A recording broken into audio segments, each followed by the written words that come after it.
Hello, welcome to Matters of DeCorum. I'm Scott Corum. This is what matters to me.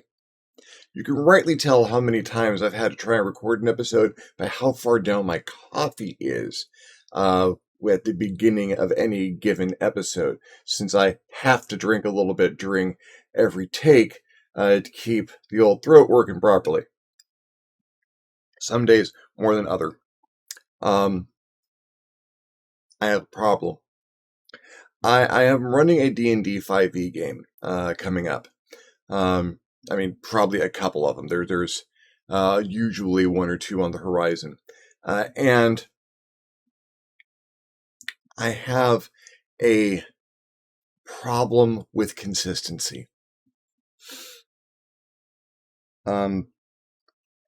Today's problem, magic items.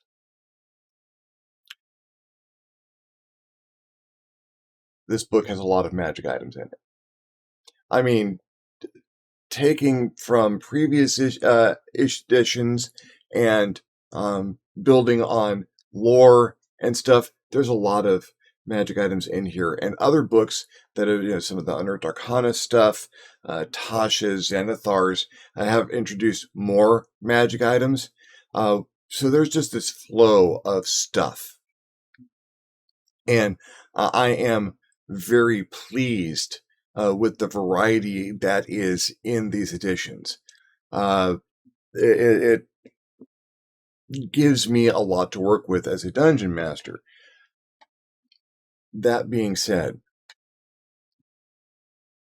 I'm a very creative individual in many ways, and I occasionally have thoughts in my head for, maybe this magic item or that magic item. If I see a gap in magic item ability, or I've imagined something I think that just doesn't fit with what's in there, there's a difficulty. Not really with the 5th edition, but with how my brain processes equipment and items. If you look at the victory system, my role-playing game, and more importantly, its equipment manual, you'll see that I like to be able to go through a grocery list of features and effects and put it together and have the system tell me how much something costs, perhaps even how much it weighs.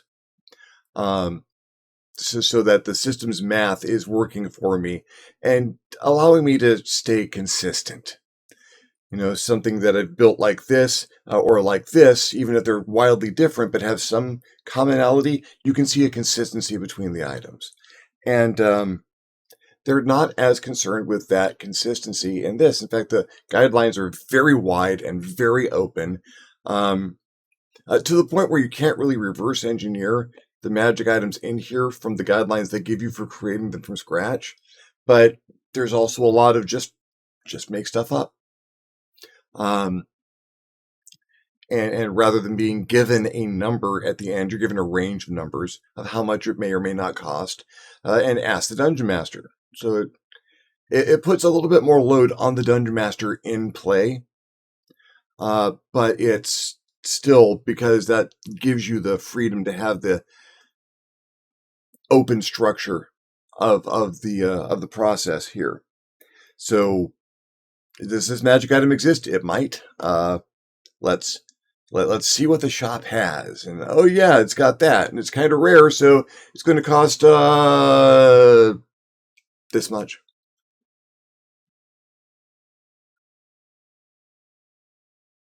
So my brain doesn't conform well to that part of 5e. The lack of specific guidelines. They're creating a magic item from scratch section, pages 284 to 285 of the DMG. It's like 7 paragraphs in one chart. And it is valuable and gives you an insight into how they are looking at people doing this, but it's not particularly exhaustive. I like exhaustive. I don't like GURPS Vehicles exhaustive, but I do like Victory System exhaustive, which is good because I wrote it that way. So what do?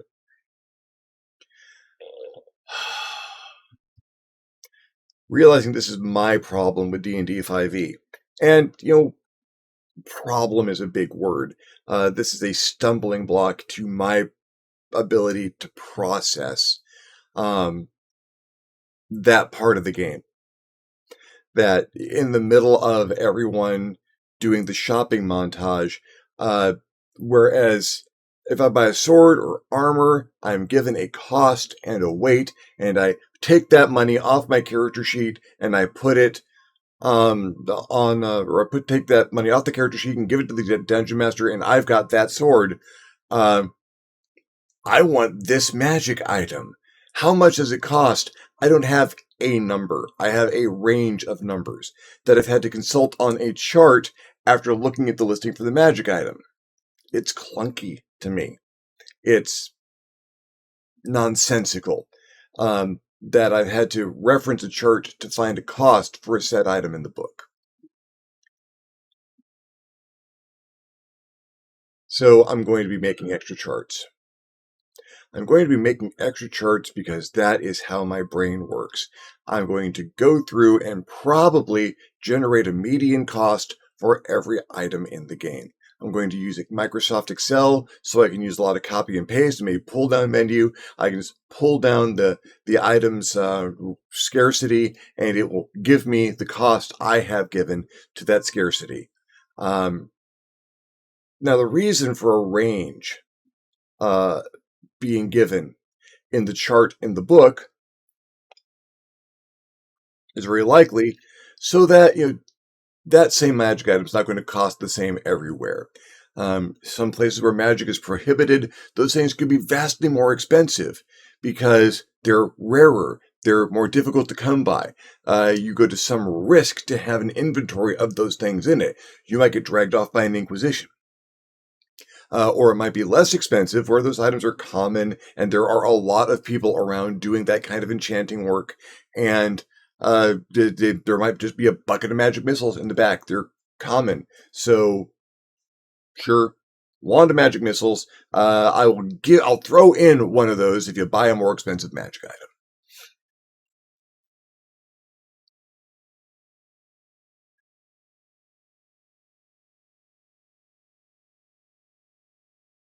So not only am I probably going to make up a chart that gives me the base cost, and then from that base cost, depending on the situation, I might add or subtract from it, depending on how rare or plentiful those items are in a given region. Or even for a specific item, maybe just items that do damage have limitations, or bags of holding. I can see a society where they've got a real problem with, say, a thieves guild, or just in general pickpockets because of how dense the situation, the civilization has gotten. And well, bags of holding are a real problem then because it's easy to carry off a lot of stolen loot all at once. So maybe they've prohibited those and they're much more expensive. Where you're going to use that. But I'd rather have a base number for that and modify that per situation than have to work it out off a chart every single time I need to get that cost. It has always bogged my games down. Flipping back and forth in a book to get the price for an item that is only on only one of these pages isn't convenient for me or my brain. It starts to break things down. It makes me less likely to give out magic items because someone's going to, in the middle of a scene where everything is flowing, someone's go, how much is this magic item? And now I got to flip back and forth in pages to give them an answer, and it's not fun. Look down a chart. Oh, this magic item costs this much. That I need that.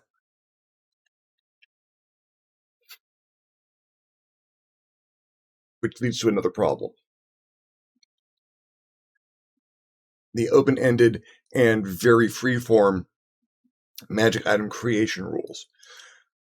For dungeon masters or players to create a magic item, you either tweak a magic item as it exists in the book, for which there are some but not a lot of guidelines, or you use the several paragraphs on 284 and 285 to create one from scratch for which there just aren't that many actual guidelines given.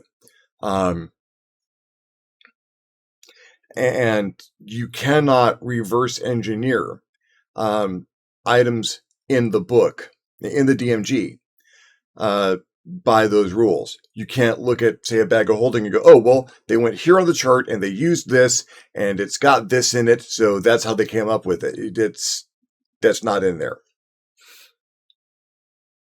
So if I want to exercise the fullness of my creativity, the way my brain works, because you could just make stuff up. You can tell they have just made stuff up. There's nothing wrong with just make stuff up. That is absolutely a way to do it. You make stuff up and you say it's this rare, and well, in this world, I guess you wouldn't get this many of those. Or it has you could cast a spell at this level that would do something roughly the same, so it's about that rare. And if you want any more guidance than that, you're kind of on your own. And I've made more complex systems than this for fun. So what I'm probably going to end up doing is creating a list of effects that you can get off of creating a magic item. Well, it has a bonus like this, or it stores this much mass, or does this much damage, or does this much elemental damage, and give a gold point cost, or a gold piece cost for each of those features, so that you can just run a laundry list. No, it's cursed. That's going to take a little bit of the cost off. So you can run a laundry list down that, check them off, add all that stuff together, and boom, magic item. Give it a name. It's got a cost. You know about how rare it is. Wonderful. Can I get one of those? Well, not here, but there's a bigger magic store in the next town over. Maybe you can find one there. Because I like a big variety of stuff, and I doubt I'm going to be able to make that consistent with the magic items that already exist, because their system was to make stuff up. So I'm not going to find the kind of consistency I'm looking for. The best I'm going to be able to do is maybe get a list of features by parsing out all the magic items and breaking them down into what they do. And if I've already got a list of how much I would charge for each of those items, I have a baseline cost for what those different features are, and try and make a match up. Is it a lot of work? Yeah, it's a lot of work.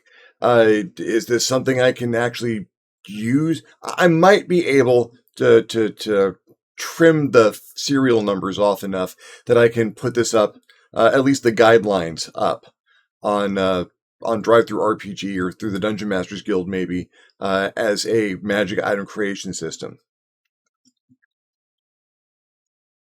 If I have that as a basis, one other place that 5e is a little light on is, there are guidelines for dungeon masters to make magic items and for players to make magic items, same guidelines.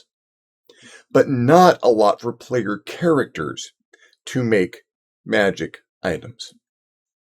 Not a lot for the role-playing side of that process. What feats should you have? What's your background?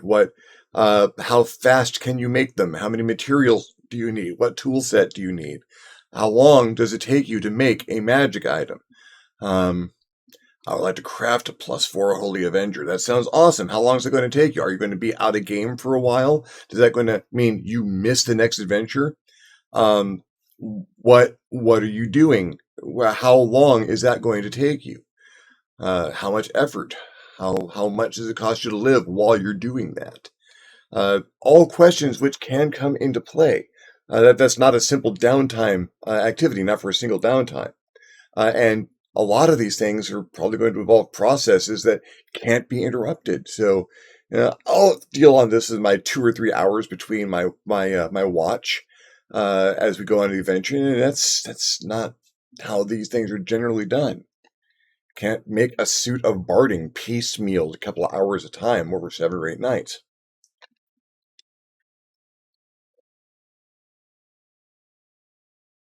So while I'm working on having a list of features that you can add to magic items and how much they cost, I might as well come up with the guidelines for if you have something that costs this much and includes features like this, what does it take your character to go through in order to produce that in time and effort and costs?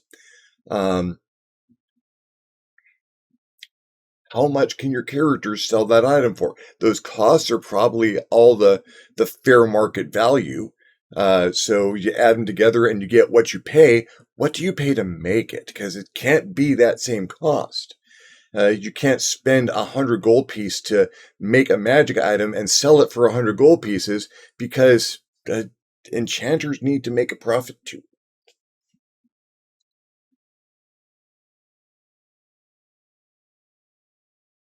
This is how my brain works.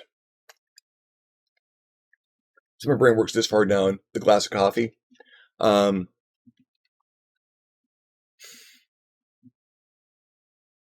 this is not to say that D&D 5e did anything wrong. I will still run run this game at the drop of a hat. It is smooth and flowing and efficient, and a lot of that comes from loading a lot of the details in a role-playing game into the imagination of the dungeon master and the players. That there are gaps in how things get done, and those gaps are generally, in general, covered by, well, make something up to fit. They've given excellent guidelines and excellent frameworks for which to fill in with your imagination.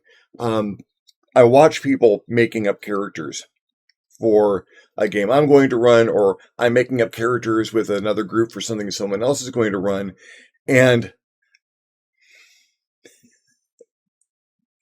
the backstories that get thrown, the character guidelines come second, the backstory comes first in several cases. A number of people I can think of. I like to personally, I will roll out the character and decide what kind of character I want to play, and then have the backstory flow into my head from what has shown up on the sheet. I have a few players around me who have a character they want to play, and that backstory is there, and they will make their decisions during the character generation process based on making it flow, that character and its abilities flow into their backstory. So you can work it either way, and a system where you can work that either way is beautiful. It is a joy to work with a system that has that creative flow, that variable creative flow. There are some points of detail that get lost because they are loading so much of the process into the imagination of the players and the dungeon master. And that's the cost you have for these beautifully flexible creative systems, that you can't cover everything.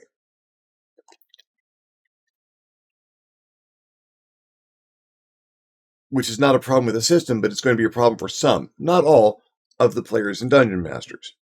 And yes, this is my problem. You only have to look at the Victory System Equipment Manual to see that my brain works a different way when it comes to the equipment and the magic items in particular. Oh God, my magic item system took a decade, damn near a decade, to nail down to the point where I was finally happy with it.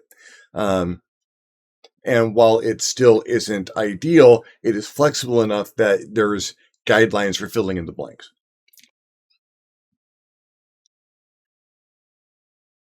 At some point, because players and game masters are such a creative mass of individuals, you are never going to be able to fill in all of the details. At some point, you're going to have to say, and if you get to a point where it's not doing what you need it to do, you need to make some stuff up.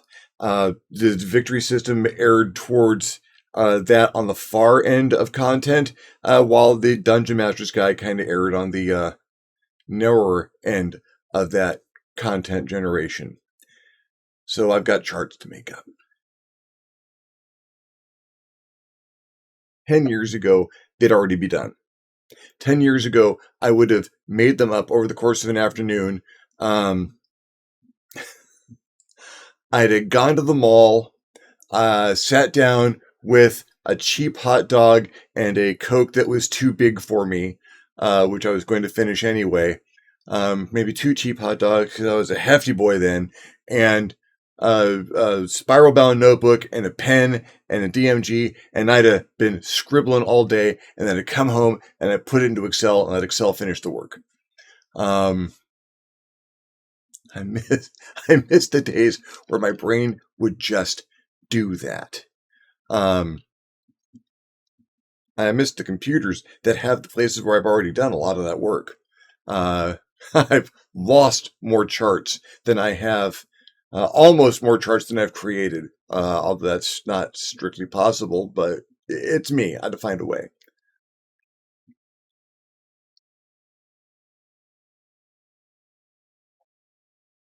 These days, well, it takes this, and it takes a lot of high beats per minute music and a couple of soaks in the hot tub, and I probably need to go for a walk. I need to go for a walk regardless. My stamina has suffered a lot over the past year, and I need to start building it back up and let my brain kick into that old high gear. It's got holes in it now that it didn't back then, so it takes a little more effort to bridge those. Some Death Wish coffee and maybe a little more sugar than I ought to be eating all at once. But that's the price for having a brain that works the way that mine does. Well, thanks for following along in this particular rant. I'm looking forward to having these charts to go by and to rely on. And if that sounds like it's something that's interesting to you, leave me a comment, let me know, and I'll see if I can't make these things available when I get them done. If I get them done, I should be able to finish it, but you never know. It's my brain. If you liked the video, give me a thumbs up. If you didn't, give me a thumbs down. Feedback is feedback. If you'd like to see these charts or have your own ideas for how you would arrange the materials necessary for a more detailed generation of a magic item system in D&D or anything else, subjects you'd like to hear me cover, questions you'd like to hear me answer, leave me a comment below. I will love giving your comment. You will love leaving me one. If you haven't subscribed to my channel yet, why not? My channel is awesome.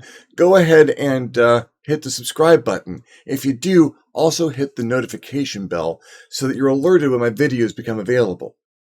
If you would like to contribute to the channel in a more substantial manner, I invite you to hit me up my Patreon page, www.patreon.com/ScottCorum, and consider donating. Absolutely anything helps, allows me to make better videos more often. In the meantime, thank you very much for watching. I'm Scott Corum, this is What Is Matter to Me, and I'll see you next time on the next Matters of DeCorum.